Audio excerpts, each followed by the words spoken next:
thanks everyone for joining us for the latest in the Cumbria Tourism webinar series. I'm joined by Sue Clarke, who I know many of you will know already, as our marketing manager. And of course, in the background is Johnny, who's working the machinery. We're hoping that today is going to be a really relatively straightforward session for everybody. We'll be recording it as usual, and we'll be posting it out afterwards.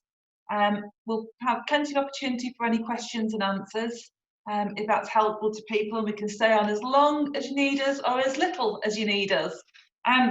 So it's very much about the We're Good to Go new accreditation scheme, which was launched by Visit England earlier on in the week. I'm going to ask you, if everybody knows how to do this, I'm not sure if everyone does, to try and tell us if you've already got the new accreditation mark yourselves already. I've seen loads out over the weekend across social where people were telling us that you can use the hands up and the wave, if you like, to tell us if you've got it already. But loads of businesses seem to have already managed to get it, which is fantastic. We're really ambitious here in Cumbria. You would expect nothing more of us. We want to be the We're Good to Go destination of the country, so we can tell all of our visitors that we are way ahead of the curve. There is a bit of friendly rivalry going on between the destinations, and we were credited by Visit England as being the first to get this out. So let's be the first to get 100% of our businesses signed up to it. So you're going to walk people through it, but it's pretty simple, isn't it? And then once you've done that, Sue, sorry, before you speak, once you've done that, Sue, we'll also talk to people about the Know Before You Go toolkit, which is going to be really important, and then just a few quick tips and pieces for people from a marketing perspective. Off you go, Sue. Yeah, that's fine. Sorry, I was looking to see, I'd asked the question of how many people had signed up to this, how many businesses nationally, because by lunch, they announced it Thursday morning. By lunchtime on Friday, 5,000 businesses across the county had signed up. So I was just trying to see whether they could give me an update on it. So we might get it from visiting them before the end of the day, but before the end of this session.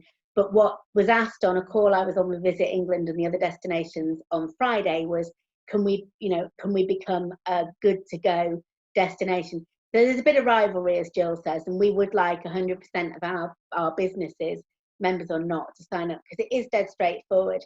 The first thing you need to do when you click onto the link, if you haven't already, is you need to register, which is dead simple, and it'll send you an email. It comes through straight away, because I did it earlier, and then you're good to go. If you end up, sorry, that's a real pun, isn't it? I'm going to end up saying we're good to go all the way through this.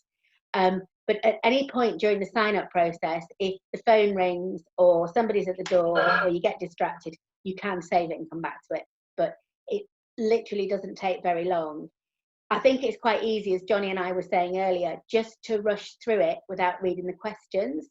And I would advise you don't do that, read the questions, because you might find in some of the processes that you're putting in place, ready for opening, you might miss something. I don't think so, because it is really straightforward.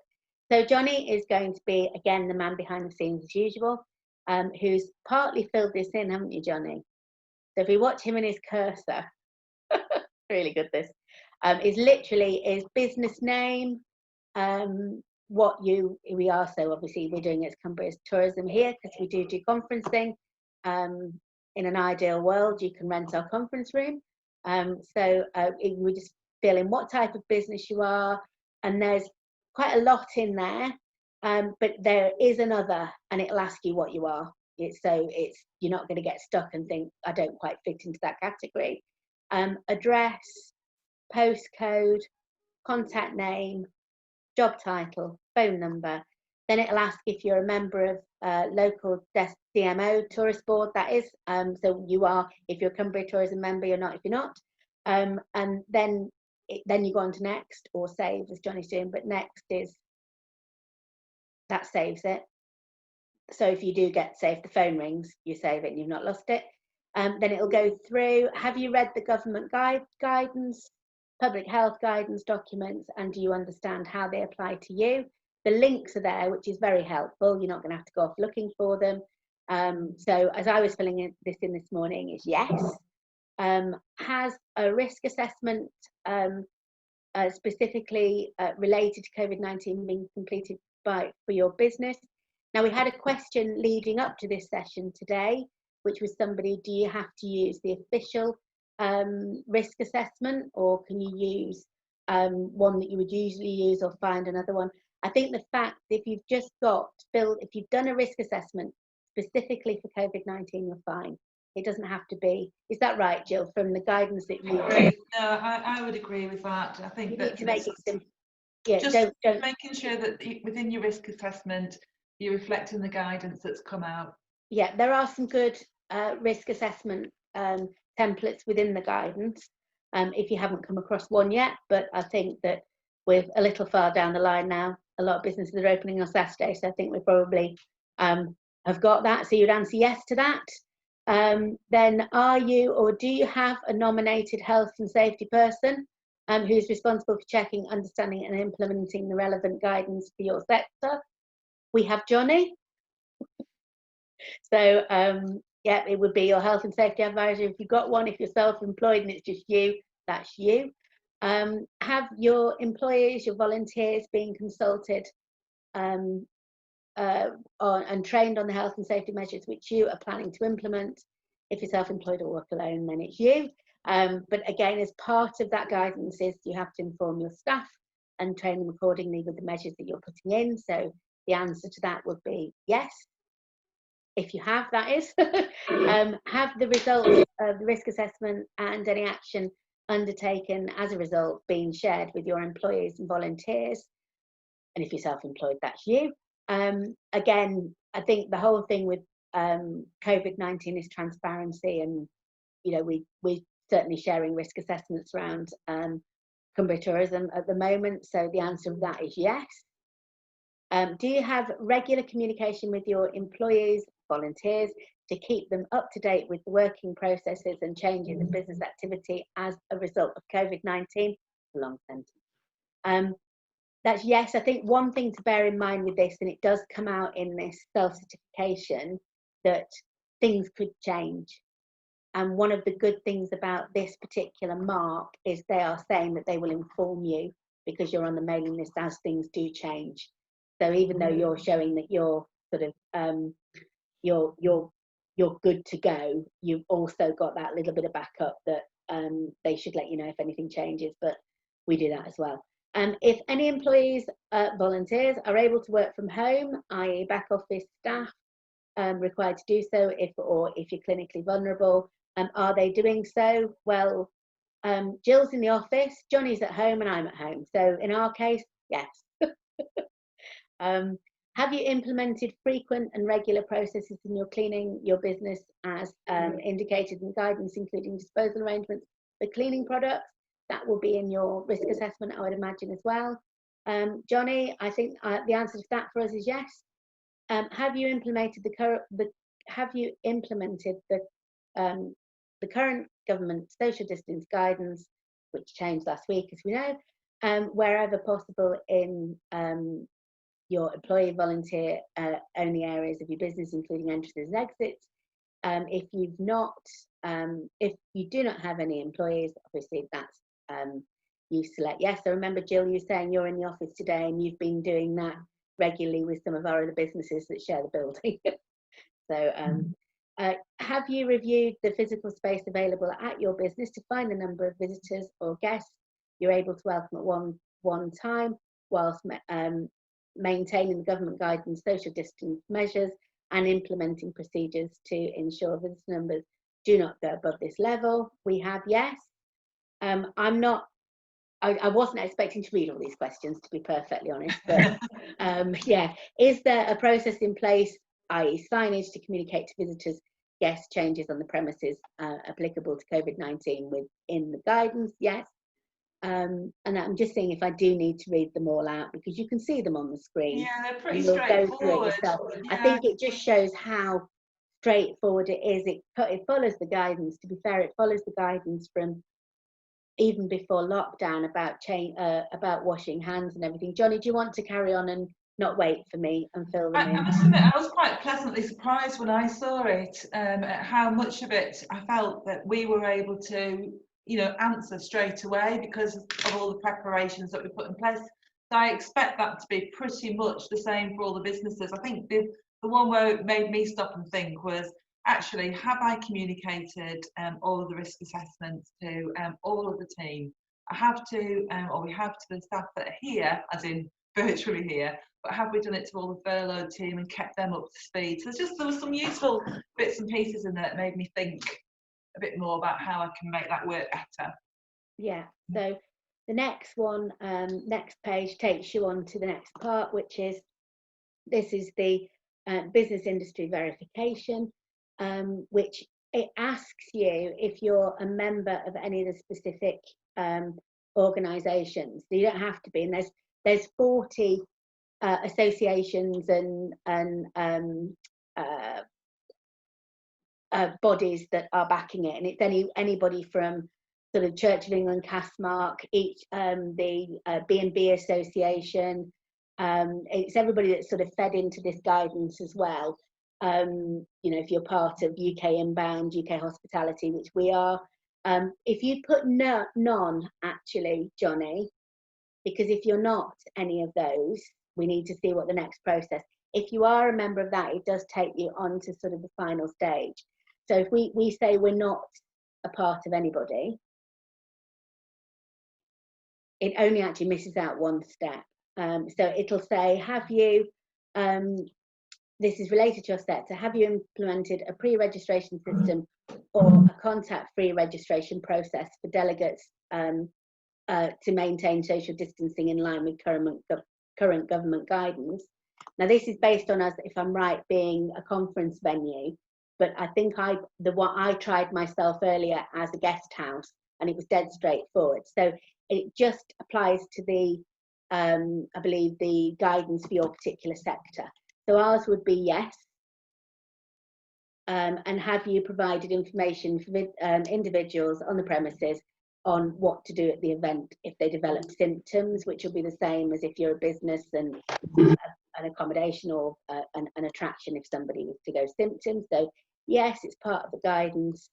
And have you implemented a cleaning policy to ensure communal areas are kept clean through the event? Yes, we certainly have, because we've battled on how many people can use the loos and how many people can use the kitchen and all sorts of things. So for us, that's yes. So then it should take us on to the next page, which then, I've read the terms and conditions because I'm like that. So if you click on it, it brings the terms and conditions into a new box for you to read. And then you confirm that you agree. Sorry, Johnny's going to show you the terms and conditions. They're quite long, as you would expect. Then you basically just sign that you're happy it's data collection. You're happy to be shared with other organisations, or if you don't mind getting Visit England, Visit Britain's fortnightly newsletters. Then you sign it digitally. Now then, Sue, I must admit, I found this really hard, and I can see there's already a question asking if anybody else is having a problem. Nice, Johnny. Reset that and show us how you made that work for a dummy like me. Hello. So it's hover your mouse over the top of it. I'm not sure if it'll work. I assume it will work on a tablet. It may be more difficult on a phone, but on a laptop with a mouse or a computer with a mouse, it seems quite easy. Hover your mouse over, you get the little crosshair, click, hold the mouse button down, and you can squiggle however you want to. My handwriting's not brilliant, but great. As long as Don't it's do it on legible. your phone like I did on Friday night. Is the answer. You do realise Doesn't now like you can six-year-old's probably done it. you can probably steal Johnny's identity now. I'm sure that's not his usual. No. So it is very simple. So you submit, and then it brings, it then emails you the toolkit and the certificate. What we would suggest the next steps when you get it is, if you have a listing with us on Visit Lake District, if you're a Cumbria Tourism member, forward it to us and we will get that added to your listing. The facility for us to be able to do that, we only got this morning. It took our provide us a little bit of time over the weekend to upload all the logos. So we're working on the backlog of those at the moment. This morning the team are hot on that, so just let us have that as soon as you can, and we'll get that on.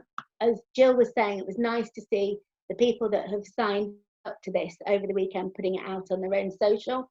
Put it on your website.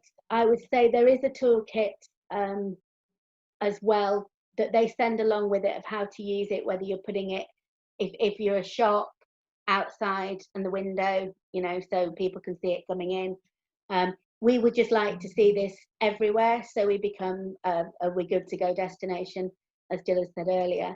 Now, I think there's been some other questions coming through. So shall I be the reader, and then between us we'll try and deal with this. So I think Katie, hopefully we've reassured you in terms of digital signature. It's definitely helped me, but it definitely foxed me on Friday night. Stuart, who's very much an outdoor provider, is saying that it feels so like it's more geared up to indoor spaces. And the feeling is that the risks are less, which obviously they are, outdoors. Are we missing anything, Sue? No, but I think it's up to, I would say, if you are an outdoor provider, it's a case of making sure that you've got it on everything that you send out, on your website. It's the whole of hospitality to use. So, you know, if you're coming into contact, it's that reassurance, which is what we wanted, wasn't it? A reassurance mark. Yeah, and then just say, Stuart, go back to the guidance that the government eventually issued last week. Just make sure you're comfortable with that in terms of your own risk assessment. And if you are, and you feel you can answer those questions straightforwardly, it's yours to use. So another one that's come from Sean here is that Sean's actually had a go at doing it, but actually nothing's come back. Should it have been automatic? Should Sean have received something straight away? I think so. So what should he do? I would do it again and see, just go through the process again. Gill, you had this issue on Friday. I wonder whether it was just some bugs when it first came out. Well, and Sean, I was doing it on my phone, and I did struggle with that signature. So if you were potentially doing it on your phone, perhaps that's something to do with it. And as Sue says, it's just worth having a go on a, you know, on a PC, and getting it done. Let us know, Sean, if it doesn't work for you. Would you mind, and we'll chase it. They have got they've got a call centre running that they've set up purely for this scheme, and initially it's just to make sure it's all up and running, but also eventually they'll spot check.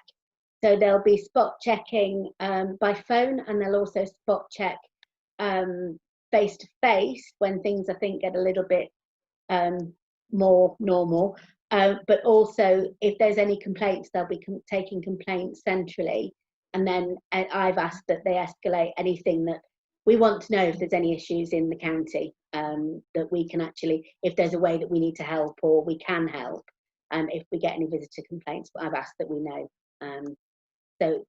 So initially, Sean, if it's not working, let me know and I'll get onto them straight away. Thank you, Sue. That's great. All right. And Caitlin's asking an interesting question, which I think actually relates to your last point. So, is the person who signs liable? I don't think there's been any talk about liability. So, you were on the call with Visit England on Friday. No, I think this is a best practice mark, isn't it, rather than a legal mark.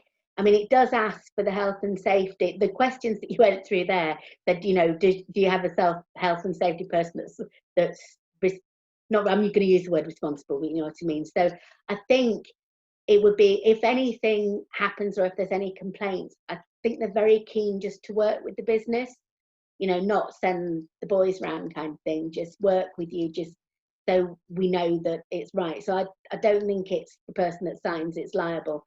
I wouldn't have a problem signing it. Yeah. You know. Yeah, and I think it is just that it all links back to that spot checks. You know, all of us want it would be really easy to rush through this and just go yes, yes, yes, yes, yes, wouldn't it? It would be so easy, and get your kite mark. I mustn't call it a kite mark, accreditation scheme and certificate. But obviously, as doing it sort of you know, professionally, and making sure that in your own head you're answering the questions and you're confident that you've done everything that you need to do. Then obviously the spot check comes along, no issue, is it? Because we know that we've done it. There's quite a few people who are saying they're still struggling with the signature. Johnny, I'm wondering whether if people are really struggling with this, whether or not if they just email info@cumbriatourism.org, you could perhaps pick the phone up and give them a helping hand. But if this really is an issue, then we'll go back to Visit England and let them know. In fact, I think we should do that anyway. Yeah, and I'm going to just jump back to Sean's question again, because I'm on the portal for Visit England at the moment. They've set out a new community. And they're saying that they've had 9,458 applications, of which 7,748 are complete. So I tell you what, I'll go back and see if I'll ask them if there's an issue, because 2,000 not complete. Now that could just be somebody that has literally saved it and gone to answer the phone, or it could be that there's an actual issue in it. So I'll go about the digital signature and people not getting a response. Thanks, Sue. Claire is asking a question here. Claire Logan Stevens. Hi, Claire. On the question, if someone develops the symptoms and communicate what you will do, is that related to communicating to staff or to customers? And if the latter, is that on the website? I think there's a process in place, isn't there? If you have somebody that's with you that develops symptoms. Johnny, are you able to go back to that question on there? Let me see if I've got. Just bear with me 1 second and see if I can get back in and just double read that question again. Johnny just brought it up, I think so. Or he's just trying to. No, I'm going back. I've got it here. It says,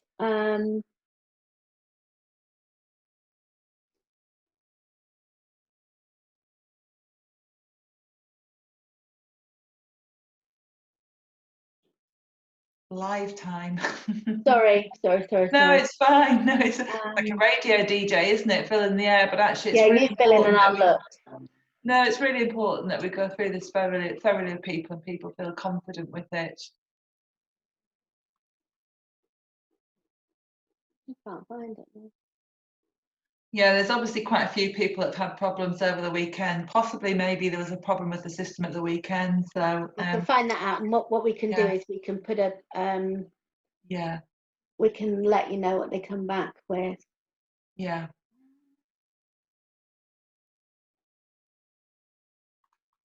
So it says right. It's in the enhanced. That's why, but it says individuals on the premises, so that suggests staff and visitors and anybody, delivery staff, people coming in to use the toilet, anybody. Right, okay, I didn't see that in the guide because I was looking at a slightly different one, so it's probably on the visitor attractions as well, isn't it? So yeah, I would agree with that, Johnny. I think that's right. And it's about transparency anyway, isn't it? So it's and that's part of this. Rachel's saying that she submitted Friday night and got a login, an account, but no toolkit or logo. That's exactly what happened to me, Rachel.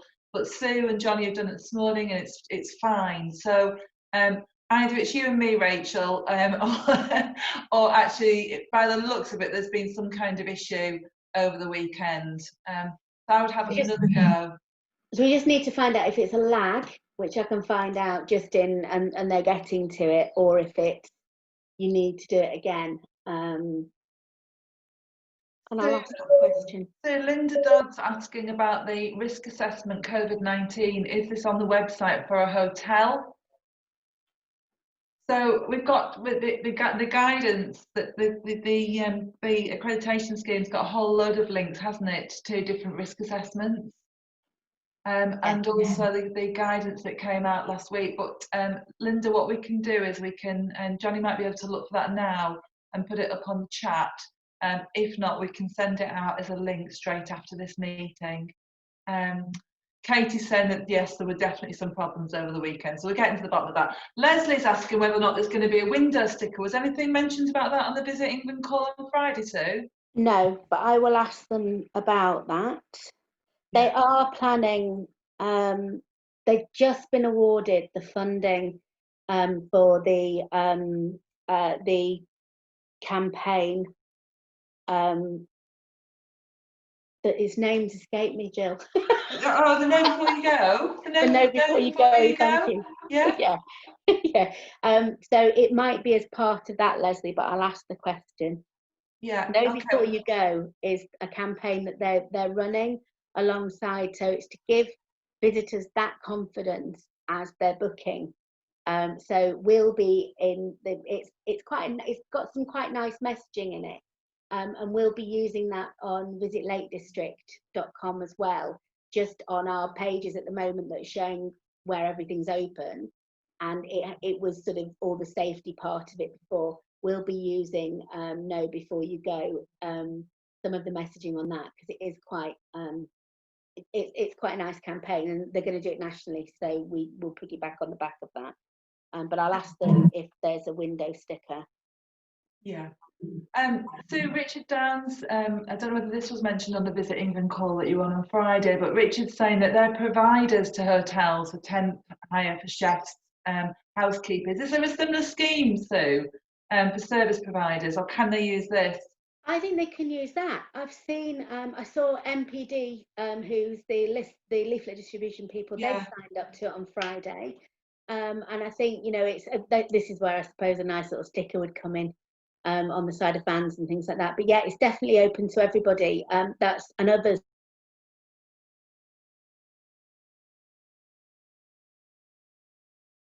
in the county to use it. You'd agree with that, wouldn't you, Jill? Yeah, I would. Oh gosh, absolutely I would. I'm really ambitious for us here, guys. We're going to be #1. We really are. So Sue Darls, I think I've answered everybody's questions. Somebody's asking for the email address, Johnny. Johnny, do you mind just popping up the info at email address in the chat here so that people can see it and jot it down? And we'll also pop it out afterwards as well. I'm hoping I've answered everybody's questions so far. Sue Darls saying she's got her certificate. Well done, Sue. She's obviously got over the digital signature bit, unlike me. But she said, how do you want to upload to Cumbria Tourism? Should she scan it? What should she do, Sue? Right, you don't need to be that. If you've got the email that says you've got it, a lot of businesses are just forwarding that to us. This is something that we want to embrace. It just, there isn't, I'm going to say this, it's going to be a while before Visit England can tell us who has signed up for it. And it's going to be a couple of weeks because they're just so busy signing people up. So there's no definitive list or portal that we can log into. So we need to know from you guys. So an email, if you can just, a lot of people have just forwarded their certificates to us. But if you just send us an email to info@ or website@ and we'll get it on your listing. You just say the full address out loud, Sue. So info@cumbriatourism.org or website@ cumbriatourism.org. Website is best because they're the team that are putting them on. Brilliant, thanks, Sue. Leslie's just given a little bit of advice here, what she's been up to in terms of publishing COVID symptoms on the website and what people need to do, and then bring the deep cleaners in. Well done, Leslie. And Sue's saying the signature she found okay. Joanne Crosdale is saying just sharing a positive through the application was easy and thought it was easy and simple to use, questions dead easy to understand, but really made you stop and think, have I done this? Which is exactly what it's about, isn't it, Joanne? So that's great. And the link to the toolkits and logos are hidden a little in some scripts, so just look out for that, I think, is the thing there. There are a few people here saying that they've really struggled to get it to click in and work over the weekend. Oh. Right, we'll follow that up, people. But if you have another go as well in the meantime. So the know before you go is so important, isn't it? And we really, I've just been doing some border TV work this morning actually, and they're very sort of having watched Bournemouth last week, it's very much how are you going to be able to support people so that they're not just landing here and expecting everything to open. what's Cumbria Tourism going to be doing about listing all the businesses that are open and making sure that people are pre-booking, etc. Do you just want to talk us through a little bit of that, Sue? Yeah, we have a page on the website for what's open, and it's basically welcome. It's a welcome page. It clicks off from the home page. At the moment, we're keeping it as up to date as possible as businesses are opening, so they can. So you know, we're trying to put them on as they open, not as if they're opening a week on Saturday, because everybody's listings on there anyway. We're advising people to book as much as they possibly can ahead. Now, I know there are a couple of attractions that aren't doing timed. I believe that Air Force, for instance, now you can turn up, you don't need to pre-buy, get a ticket in advance, but most places are. And it's going to be quite a change for some visitors that are coming up, that they have to do this pre-booking and time ticketing. So we're trying to just drip feed that information in. We've been putting a bit on social media about who's opening and that kind of thing. Gill, you're right when you're saying people are going to need alternatives for what they might normally do when they're up there. So we've got lots of content planned for this as the area opens up. But equally, if you want to link through to the web page that has all of that sort of content on, at the moment it is a great big list at the end of a page, and I think it's going to be a bit more well, it's lovely actually, because I did quite a bit of it myself. But I think as time goes on, we're going to have to separate it slightly. But I'm hoping the page will make itself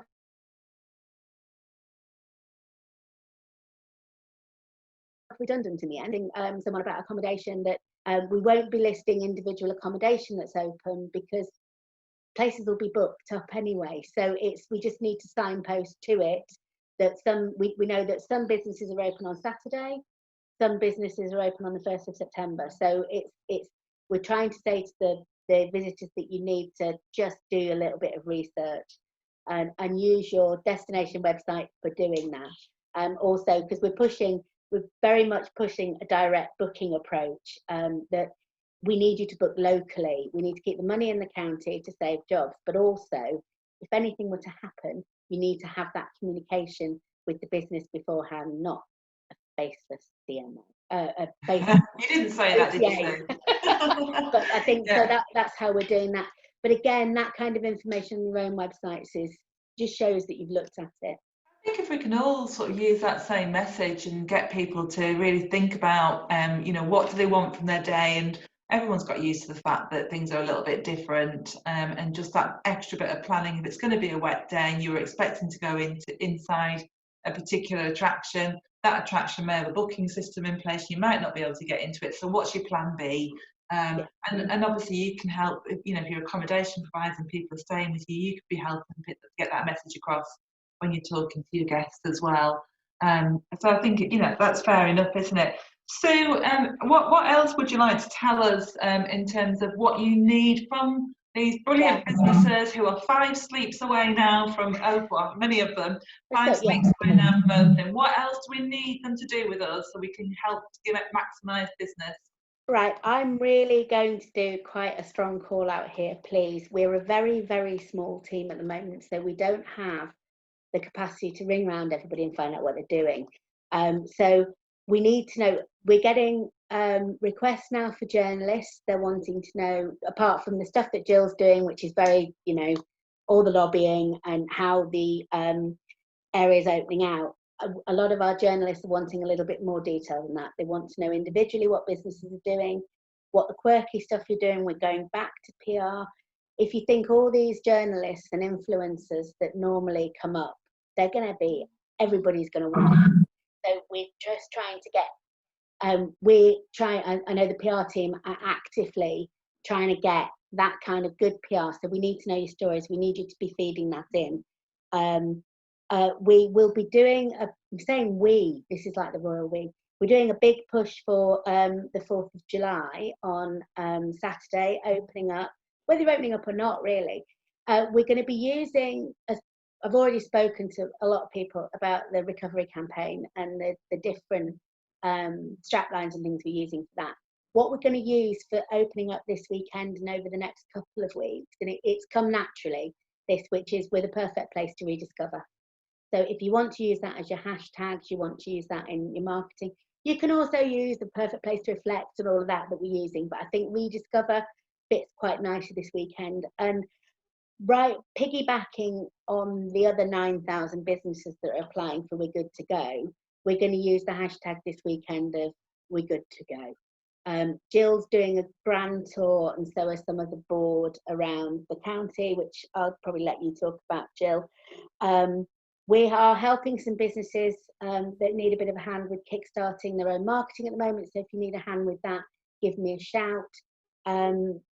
Just if it's just help and advice, or we'll be sending a newsletter out this weekend because it's the 4th of July and the area is reopening. And if you've got any offers that you would normally put through My Cumbria, My Cumbria leads on the part of the overall recovery campaign, which is aimed at people within Cumbria, locals, using local businesses. We're going to be ramping up quite a bit of work with My Cumbria. So if you have any opening offers that My Cumbria would be suitable for, please let me know. Can I just jump in there, Sue? Yes. Just to say to people, My Cumbria boomed just before lockdown, because we got that new booths offer that came on. So anybody that was shopping in booths with My Cumbria card and spent 30 quid could get £3 back, and it absolutely boomed for about 3 months.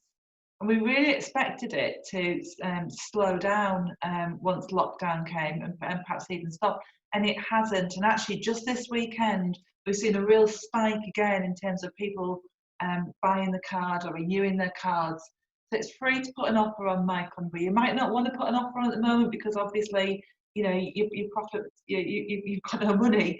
But if you do, and you want to reward local people, again, just use the info@cumbriatourism.org email address and let us know, and we'll make, or if you want to update the offers that you've got on there, let us know so that we can get that out, because we've also got a local My Cumbria mailing list as well. There's some real opportunities there to get some free advertising out, I think is really important. Yeah, there is. My only other one to just a little bit of push, that if you haven't yet updated your listing or looked at your listing on visitlakedistrict.com, please do, because we're trying to get all the listings as up to date as possible. And I'm happy to say we've been looking into how we can sell bookable experiences online. We've been looking at this for ages, and I think we found a solution. So for activity providers and experience providers, I think I've got some great news coming up, and we're going to be working with a company called Beyonc.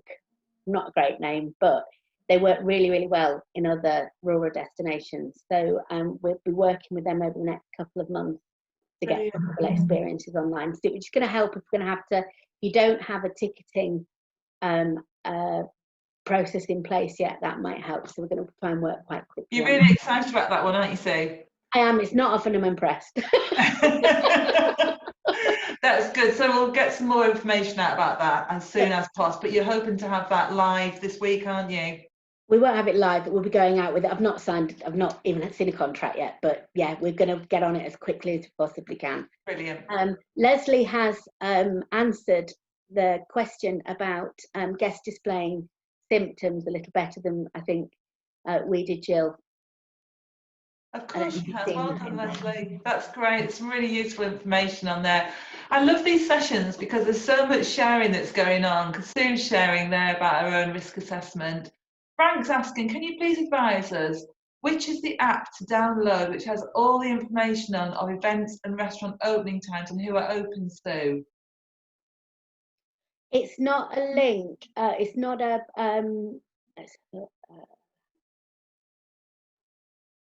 We've got a link on our website at visitlakedistrict.com. I'm not aware, if somebody can tell me, I'm not aware of anything in that kind of detail yet. There's not many events going on. Reference to the conversation on Friday's webinar about the Lake District Hoteliers Association app, which certainly does have information about some of the restaurants, etc. But I don't think it's in that level of detail. No, I'm not aware What of would your anything, advice so- be, Sue? Just to push straight through to? Yeah, to go on to, we're still collating any information we can find on Lake District, visit lakedistrict.com. There's quite a lot of stuff out there. I'm finding Facebook is a really good place to find what's going on, and I've been screenshotting all weekend, ready to get it live on our site to find out who's open. So I think at first I would, if I were a business, I'd link to us at the moment, because the information is pretty current and will be kept up to date. Okay, that's good. That's great. I mean, we've put a lot of hard work and investment into that website to make it really attractive. We've done a lot of work through the campaign to push it out to people.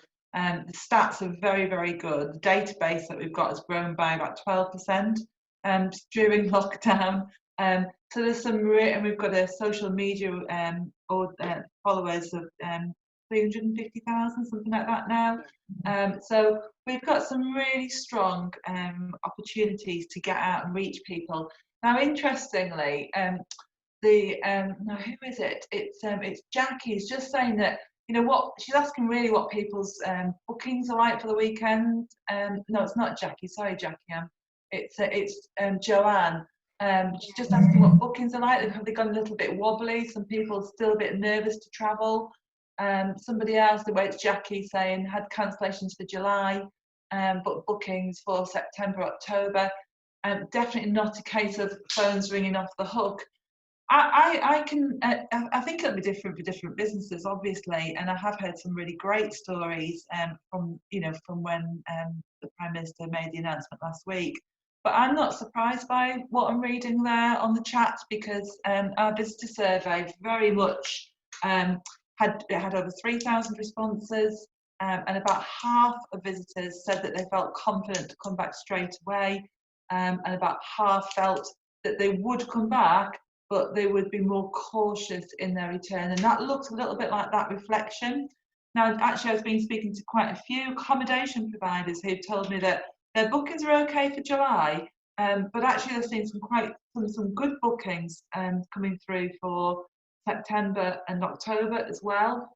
So I think that correlates with what you're saying there. So yes, you're right, phone's not ringing off the hook. We've got a lot of work to do. That's why we've got to make sure that we're number one in terms of getting out and promoting this new accreditation scheme, because actually, being serious, 83% of visitors felt that, sorry, 93% of our visitors, people who filled in the survey, said they felt that we were a safe place. So let's do more, let's work together, let's absolutely shout about that.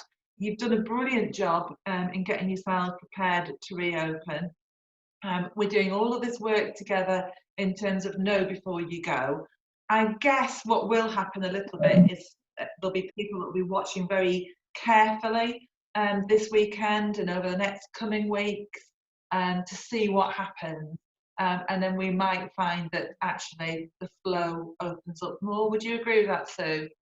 I would, and there's quite an interesting one on there about, I see that people are sort of discussing what bookings are like for July, and it's quite a mixed bag, as you say. Funnily enough, somebody's put, Jackie, you've put on there, overseas bookings are definitely down, or they will be. All I can say is the amount of inquiries we're getting in from our Facebook channels and through the website from overseas visitors, especially sort of the Netherlands, that are saying that they're not planning, while the quarantine is still there, we can't come. Now, I know there was some news about that over the weekend, wasn't there, Gill? Yeah. But I think that until we lift quarantine and also our numbers come down, that we're not a massive, you won't see that upturn in international travel. Funnily enough, these Visit England calls Gill normally has that I went on Friday. They said the next one in a fortnight's time is talking purely about international travel and how Visit Britain are going to start ramping up work, because it's quite long lead usually. So I wouldn't expect to see many international visitors at the moment at all. No. All right, and I think that what we will see over the next 10 days or so is a lot of press coverage, and we'll be doing our best to make sure that's positive, proactive press coverage as well that will go alongside. Now, good, and I'm just looking through the chat, where once again you're all sharing with each other, what's going on and the insight that you've got, which is brilliant. Thank you. And Rachel Thomas, thanks Rachel, who's just spoken to visiting, and she's done her job for us, Sue. I didn't want to turn around and do it while I was on the call. Sorry. So there has been a high demand. So maybe give it another, day or so, and then if that's not working for you, there's a Sue, there's a helpline number, isn't there? There is as well. I think we'd like to know it's working. I mean, I'm happy, by all means, ring them, but we'd like to know it's working. So if there's any issues, if you let them know. I know Sean's tried again, and I've got your number for submission that I'm just going to follow up with now and just find out whether that if it takes. It's strange that we've managed just to do it and it's not taken 48 hours and others are taking 48 hours. So yeah. I don't know whether they may be spot checking. I've no idea. Yeah. So. Johnny, there's loads of questions here asking for links and various pieces of information in the chat, in the Q&A. I'm just checking, Johnny, that you can capture all of this before we come off this call, so we make sure we send it out to people. Yeah. Come in, Johnny. Yes. Hello. Yeah, I've replied to a few. There'll be a follow-up email that Zoom sends out automatically. It's usually 24 hours afterwards, so I'll make sure they're all added in that. And if anyone wants to email me, I think all the invites for this webinar came from my email address, so just hit reply to any of those as well. Brilliant, thanks, Johnny. That's great. I think because there's no more questions on them, we've probably gone through it. So have you got anything else that you would like to add? No, I think I've covered everything that was on my. I just want to say, list. You've done great. Businesses have done brilliantly, and the collaboration that you've shared over these webinars over the last few weeks has just been brilliant. Good luck in all of your finalisation of your opening plans. Use us, that's what we're here for, and we'll be out celebrating. You might be getting a knock from me over the next couple of days as we plan out our MP itinerary tours, but from our perspective, we just can't wait to get out and see you guys opening and do what you do best. So really good luck, and you know where we are if you need us, and we'll see you soon, hopefully. Thanks very much. Thank you.